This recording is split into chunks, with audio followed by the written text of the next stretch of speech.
Bonjour les tout petits, bonjour les papas, les mamans, que Dieu vous bénisse.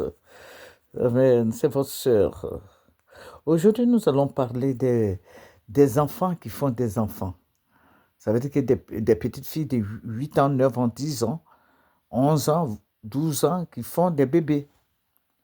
Voilà, nous allons parler de ces enfants-là qui sortent. Vous voyez que nous sommes en vacances là, ils sont en vacances, ça se promène. Bon, heureusement, je vais dire heureusement parce que parce qu'il pleut, les rues d'Abidjan sont inondées, il y a inondation partout, tout ça.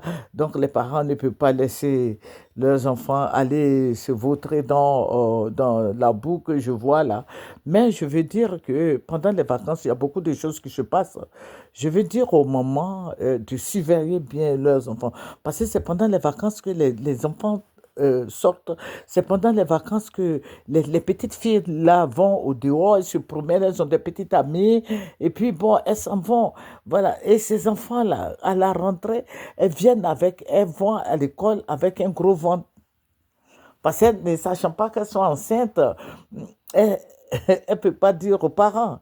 Et les parents aussi ne savent pas, ils n'ont pas le temps. Les parents n'ont pas le temps, ils vont au travail. Ce n'est que samedi, dimanche qu'ils sont à la maison.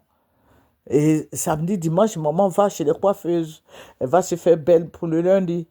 Et papa aussi, il dort, bon, et puis il peut être avec ses amis. Mais je dis, là n'est pas le problème. Mais je dis, il faut surveiller les enfants. Parce qu'il y a des petites filles comme ça, hein, comme celles que nous voyons là, qui font des bébés. Mais celle-là, qu'est-ce qu'elle peut apporter à un enfant?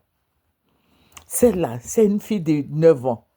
Qu'est-ce qu'elle peut apporter à un enfant, à un bébé? Est-ce qu'elle peut s'occuper d'elle-même, voire s'occuper de l'enfant? Non, je dis aux parents d'être un peu dur avec, de taper sur la table comme il le faut pour que les enfants arrêtent ça. Parce que moi, il y a des parents qui sont venus me voir pour cette histoire de grossesse. Il y a des mamans même qui ont accompagné les enfants à aller faire curettage. Vous voyez? Et ce n'est pas bien. Bon, tu as envoyé ta fille, quand ils vont mettre anesthésie là, tu ne sais pas comment ça va tourner. C'est des mamans que je connaissais très bien qui envoient les enfants aller faire curettage. Vous voyez? Donc pourquoi ne pas surveiller cette petite-là au lieu qu'elle l'accompagne faire curettage? Mais qui paye ça? Ce sont les parents avec toutes ces dépenses que les parents ont à faire. Si encore on doit prendre l'argent encore 200 000 francs, 150 à 200 000 francs pour aller faire un curettage. Autant surveiller ton enfant. Même s'il faut que tu lui portes des mains, quelque chose sur les fesses, il faut le faire. Il faut le faire pour qu'elles arrêtent. Pour qu'elles arrêtent, elles arrêtent. Elles arrêtent de se promener. Parce que les petites filles, là, elles vont chez les garçons. Les petites filles de maintenant la connaissent garçons. Il y a Internet qui est là.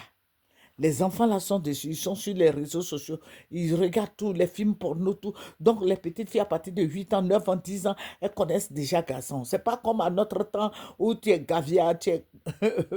Quelqu'un même te regarde même pas. Que Dieu bénisse les parents. Mais je dis aux parents de taper fort, de taper sur la table. Que les enfants, parce que des enfants qui ne peuvent même pas s'occuper, elles vont prendre des grossesses, elles viennent, elles accouchent, la maman même, elle est jeune, elle se cherche, et puis tu t'en vas prendre une autre grossesse encore pour venir. Attends, où allons-nous? Je vais dire aux parents d'être un peu dur avec les enfants. Il faut être dur avec ton enfant. Que Dieu bénisse les parents. Que Dieu fasse que les parents comprennent que frapper un enfant, c'est l'éduquer. Parce que c'est ce que nous dit la Bible. Tu éduques ton enfant, tu es en train de corriger ton enfant aujourd'hui. C'est pour demain, son lendemain, pour que le lendemain soit meilleur. Que Dieu bénisse les parents. Au revoir, c'est votre sœur Femerchi.